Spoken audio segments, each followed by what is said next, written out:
ጆናስ ሳቪብ ክልተን ጻድ ጉዕዞ ኣብ ሓደ ምስሊ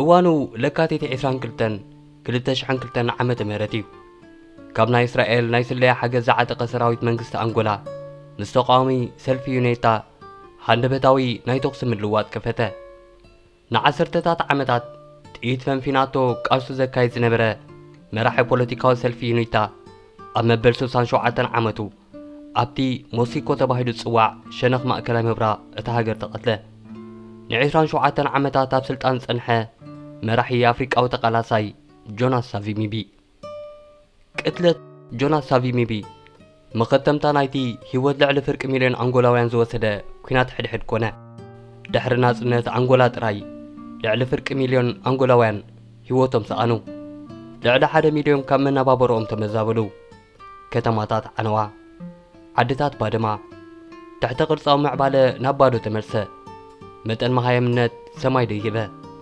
ህፃናት ብስእነት መኣዛዊ መግቢ ኣደዳ ነባሪ ስንክልና ኾኑ እዚ ግን ስለምንታይ ያጋጠመ ክቡራት ተኸታተልቲ ምስ ሕሪቲ ማልቲ ሜዳ ኢኹም ዘለኹም ንሎሚ ናብ ኣፍሪቃዊት ሃገር አንጎላ ዘወሪድና ምስ ሓደ ኣብ ዓዘቕቲ ደም ካብ ዝሸኸልዋ መራሕታ ጆናስ ሳቪብ ከነላለኩም ሓሪና ኣለና ብምክትታልኩም ተባኽንዎ ጊዜ ከም ዘይህሉ ብምእማን ናብቲ መደብ ከምራሕኩም ሰናይ ምክትታል ሶናዴደ ሰላም ሎጊንጋዴደ ሰላም ሪትሪዴደ ሰላም ሎጊንጋዴደ ሰላም ጋዜጣ ዘ ኒውዮርክ ታይምስ ኣብ 23 ለካቲት 2002 ኣብ ዘርግሓቶ ሕታማ 67 ዓመት ኣብ ቃልሲ ወናኒ ግርማን ተባዓትን ብዝብል ኣርእስቲ ውዕሎ ኣካይዳቱሉላ ኣብ ዘመነ መሪሕነት ሮናልድ ሬገን እውን ሓደ ካብቶም ናይ ዘመናዊት ኣፍሪቃ ተባዓት መራሕትና ተባህለ ክጽዋዕ ክኢሉ እዩ እተን ውሕዳት መንግስታት ደቡብ ኣፍሪቃን ሕቡራት መንግስታት ኣሜሪካን ዝደልዮና ሰምዐ ዝምዝምዝ ዘሎ ሓደገኛ ውልቀ መላኺ እዩ ዝብሉ እውን ኣይተሳእኑን እንተኾነ ድምፆም ኮነ ጥርጣሪኦም ንነዊሕ እዋን ሰማዕ ይረኽበን ኣብ 3 ነሓሰ 1934 ካብ ሄለና ሙቡንዱ ሳቪብ ወላዲኡ ሎቶ ሳቪብ ኣብ ሙንሃንጎ ዝበሃል ከባቢ ትርከብ ንእሽተይ ከተማ ተወሊዱ ወለዱ ኣባላት ሓደ ስልሲት ናይ ጠቕላላ ብዝሒ ህዝቢ አንጎላ ዝሕዝ ቀቢላ ኦቪሙንድ እዮም ወላዲኡ ዝበዝሕ ጊዜኡ ኣብ መንገዲ ባቡር ዝሰርሕ ሓያል ሰባኺ እምነት ከኒሻ እዩ ነይሩ ሳላ ዝነበሮ ጽቡቕ ርክባት ድማ ውላዱ ኣብ ዝሓሸ ማእዲ ትምህርቲ ከመዝግቦ ይተጸገመን ሳቪብ ካብ መባእታ ክሳብ ካልኣይ ደረጃ ኣብ ከባቢኡ ኣብ ዝርከባ ኣብያተ ትምህርቱ ዛዚሙ ንዝቐጸለ ናይ ማዕርግ ትምህርቱ ኣብታ ነዊሕ እዋን ንሃገሩ ገዚኣ ተመሓድር ዝነበረት ኤውሮጳዊት ሃገር ፖርቱጋል ዓውደ ትምህርቲ ስነ መድሃኒት ንምጽናዕ ናብ ሊዝበን ኣምርሐ ሳቪብ ኣብዚ ናይ ፖርቱጋል ጸንሐቱ እቶም ንሃገሩ ገዚኦም ዝርከቡ ህዝቢ ልክዕ ከም አንጎላውያን ደቂ 9 ወርሒ ሰባት እናተጋገየ ዝመሃራ እምሮ እምበር ፍሉይ ዝተዓደልዎ መለኮታዊ ሓይሊ ዘለዎ ማህዛብ ዘይምዃኖም ኣስተባህለ ድራር እለሲኢኖም ኣብ ጽርግያ ዝልምኑ ፖርቱጋላውያን ኣጋጥመዎ ሃብታማትን ድኻታትን ዝሓሙን ዝሞቱን ፖርቱጋላውያን ብሓንሳብ ተላለየ ምስ ከምኡ ዝኣመሰሉ ደቂ ዓዱ ተምሃሮ ክጠራርንፍ ጀመረ ውሽጡ ውሻጠ ፖርቱጋላውያን ጓሕጒሑ ፈለጦ እሞ ደኣ ስለምንታይ ይገዝኡና ኣለዉ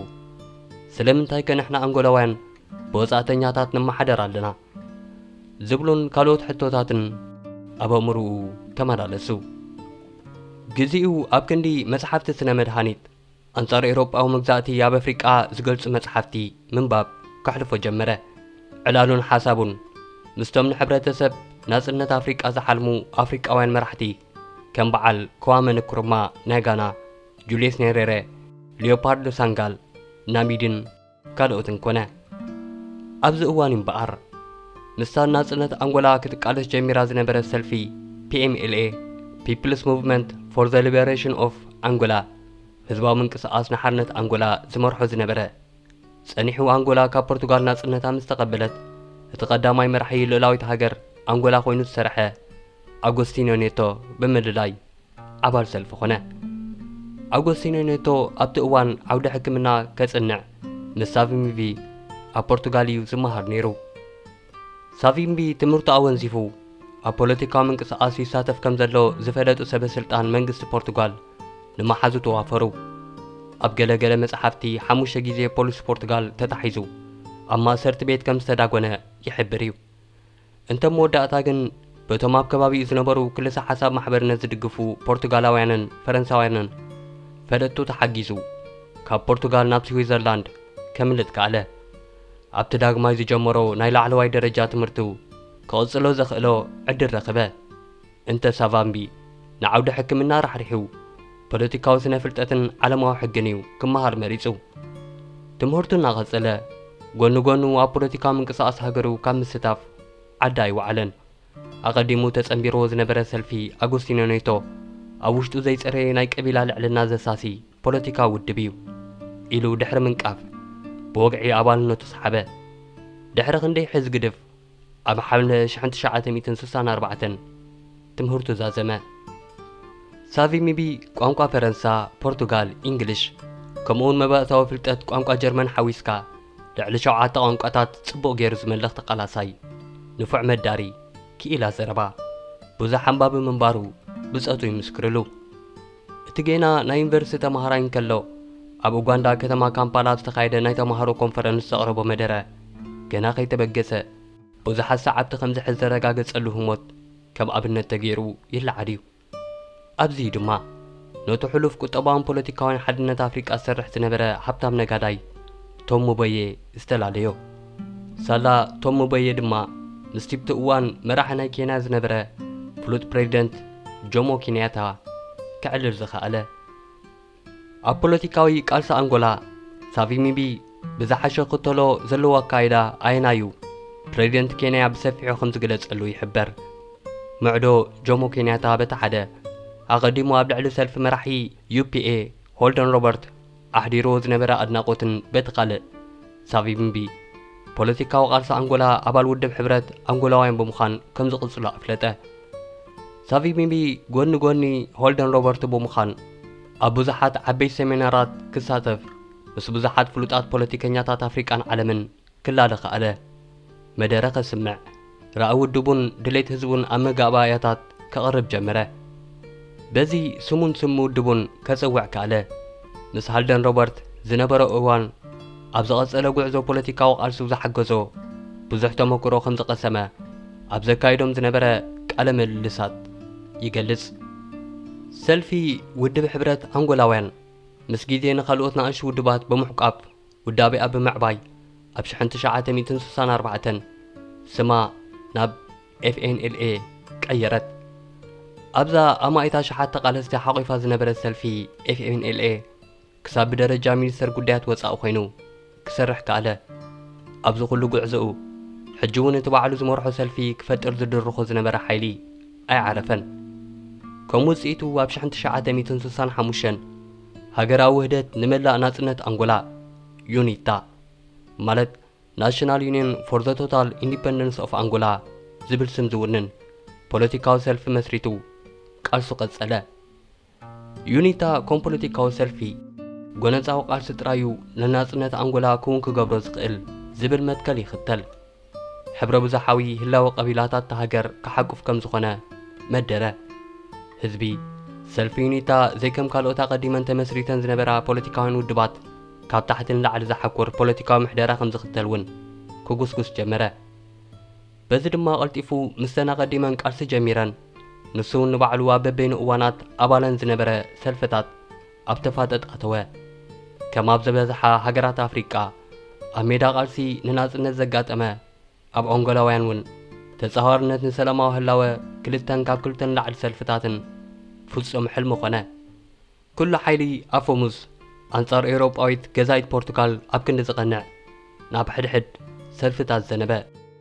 ሳቪምቢ ዘካይዶ ዝነበረ ቃልሲ ኣንጻር መግዛእቲ ፖርቱጋል ንምዕዋት ዘድዮ ኩለንትናዊ ሓገዝ ንምርካብ ናብ ኮሚኒስታዊ ቻይና ብምኻድ ብኣካል ምስቲ ዓቢ መራሒ ማኦ ዘራኽብ ዕድል ተኸፍተሉ። ምስቶም ሒዝዎም ዝኸደ ወታደራውያን መሳልፍቱ ኣብታ ዓብዪ ወታደራዊ ኣካዳሚ መሰልጠኒ ቻይና ናንኪን ከመይ ጌርካ ደባይ ቃልሲ ክሳብ ዓወት ክትመርሕ ይከኣል ተማሃረ። ብተወሳኺ መግዛእቲ ፖርቱጋል ካብ ሃገሩ ንምእላይ ኣብ ቃልሱ ዘድልዮ ኩሉ ዓይነት ኣፅዋርን ማልን ካብ ቻይና ተቐቢሉ ዕጥቃዊ ቃልሱ ብዝሓየለን ምቕጻል ናብ ሃገሩ ኣንጎላ ኣተወ። በዚ ድማ ኣብ ታሕሳስ 1966 ፋልማይ ዕዉት መጥቃዕቲ ኣንጻር ፖርቱጋል ከፈተ። ምስ ምንዋሕ ቃልሲ ካብ ቻይና ዝረኽቦ ዝነበረ ወታደራዊ ሓገዛት ዘይዕግቦ ሳቪምቢ ከምኡውን ምዝዛው ዓቕሚ ሓይሊ ደንበር ርእሰ ማልነት ርዩ ሕቁኡ ናብ ሃገራት ምዕራብ ቀየረ። ብፍላይ ድማ ኣብ መፋርቕ 1985 ምስ ሕቡራት መንግስታት ኣሜሪካ ዱልዱል ዝምድና ክመስርት ተጓየየ።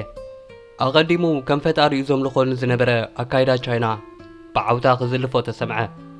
ኣብ ሓደ ኣጋጣሚ ቻይና ብምኻድ ከመይ ጌርካ ጎሪላ ከም ትመርሕ ተማሂረ። ብኣንጻሩ ድማ ከመይ ጌርካ ሃገር ኮነ ቁጠባ ንድሕሪት ትመልስ እውን ተዓዚበ። ሃገር ብተበግሶ ውልቀ ሰባት እያ ተዓቢ ክብል ተዛረበ። ከምዚ እናበለ ግን ክሳብ ሚኒስተር ጉዳያት ወፃኢ ናይዛ ሰልፊ ኮይኑ ክሰርሕ ከኣለ። ኣብ ርእሰ መላዊ ምዕራባዊ ካይዳ ዘለዎ ኣድናቆት ብድኻም ሶሻሊስት ወይ ማሕበርነት ከድምቆ ተራእየ። ብብዙሓት ላዕለዎት ሰበስልጣን መንግስቲ ዶናልድ ሬገን ስምን ክብርን ወሓዘሉ። ብፕሬዚደንት ሬገን ኣብ ኦቫል ኦፊስ ወይ ጻዕዳ ገንቢ ናይ ኣሜሪካ ናይ ክብሪ ማዕረግ ተቐበለ። ኣብቲ ብዕቑር ሃብቲ ነዳዲ ኣልማዝ ሃብታም ዝኾነ ከባቢታት ምብረቃውን ደቡባውን ሸነኽ ሃገር ዝዓረደ ሰልፊ ዩኒታ ኣብ ልዕሊ ሰራዊት ፖርቱጋል ከበድቲ መጥቃዕትታት ክፈተ። ብፍላይ ዩኒታ ነቲ ፖርቱጋላዊ መግዛእቲ ቁጠባዊ ህላዌ ኣብ ሒሳትሉ ዝነበረት ንኸም ዛየር፣ ዚምባብዌ፣ ዛምባያን ደቡብ ኣፍሪቃን ጥሒሱ ዝሓልፍ ሓዲድ መንገዲ ባቡር ዕዉት መጥቃዕቲ ምስ ኣውረደ ሕልፊ ካልእ እዋን ሬሳ ሳቪምቢ ሃደነት። እዚ መጥቃዕቲ ኣብታ ሃገር ከቢድ ቁጠባዊ ዕንወት ኣኸቲሉ እዩ።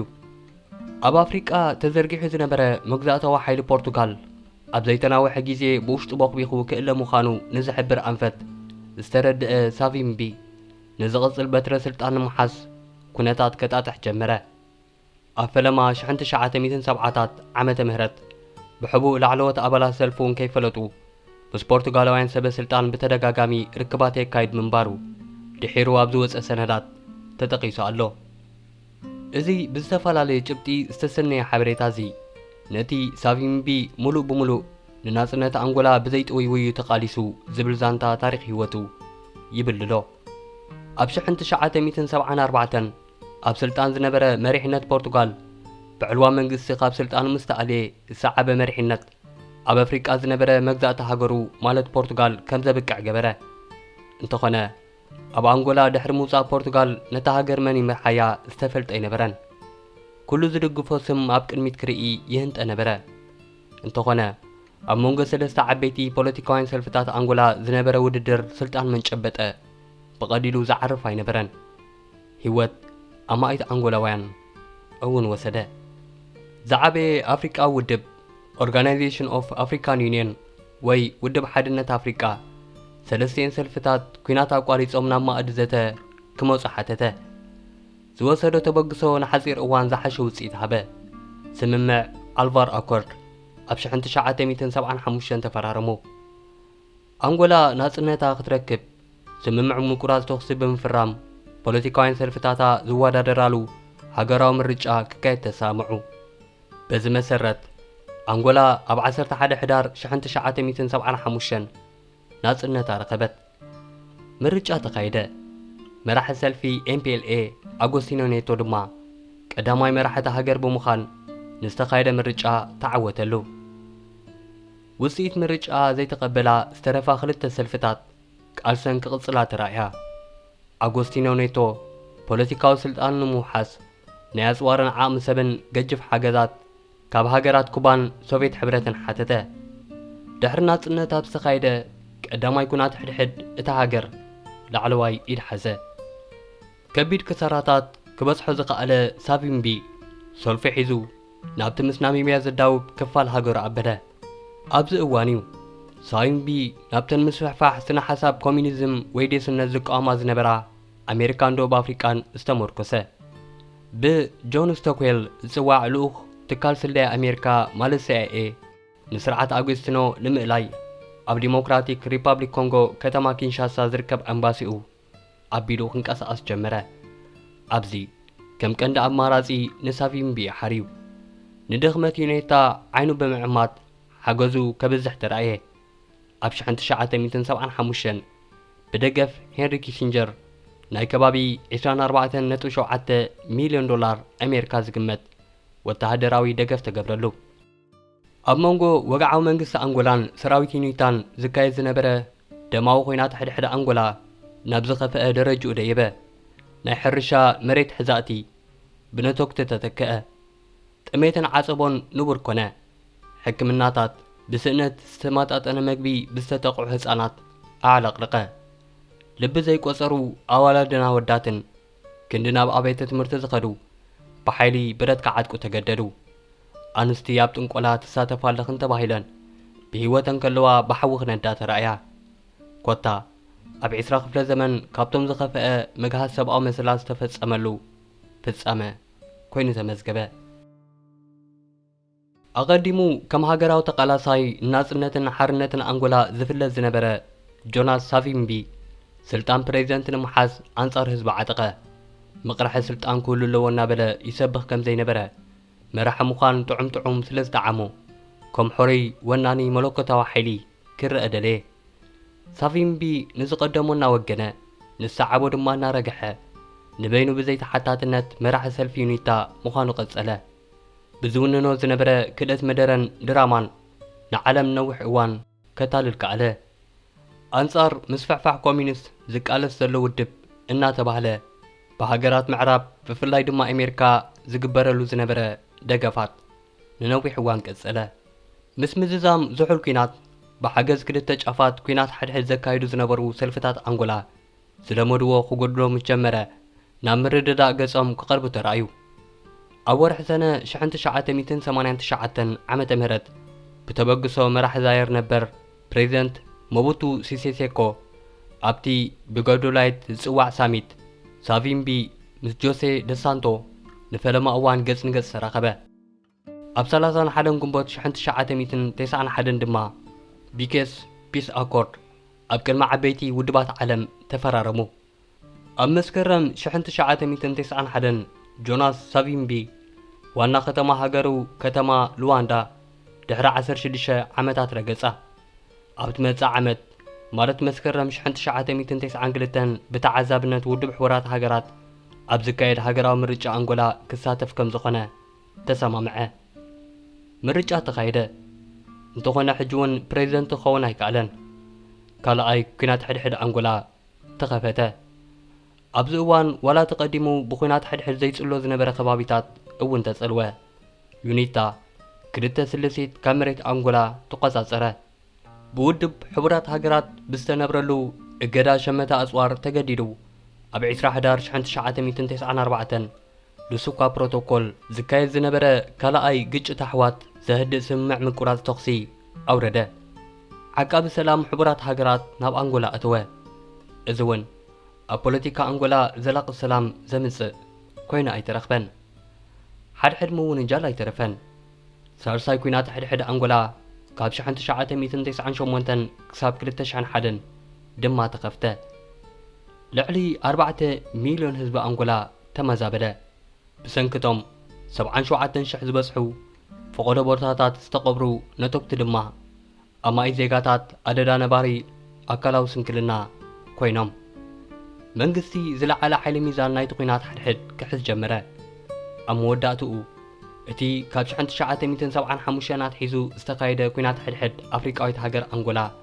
بموت سافيمبي أب 20 كلتن لكاتيت كلتا شحن كلتن أختمه سافيمبي كاب سراويت منقست تهاجر بستخفتلو تقسي أم مكسيكو زبها البوتا تقتله موت سافيمبي أم مزاقب مزحفت تاريخ أنغولا كم مختمتاتي آلاف من إسيات تهاجر سوسده كوينات حد تواحدو تسنيرو يركب كبرات تقاتلتي نولومي أدارينا لكم زنبرنا مدب إذا تقاتلكم مينيرو مدباتنا كحالفكم سبسكرايب بمقبار نستفدتوهم شير بمقبار ከምኡውን ሓሳባትኩም ኣብ ኮመንት ብምክፋል ኣባላትናኹኑ። ኣብ ዝቕፅል መደብ ክሳብ ንረኸብ ሰናይ ንዓኹም።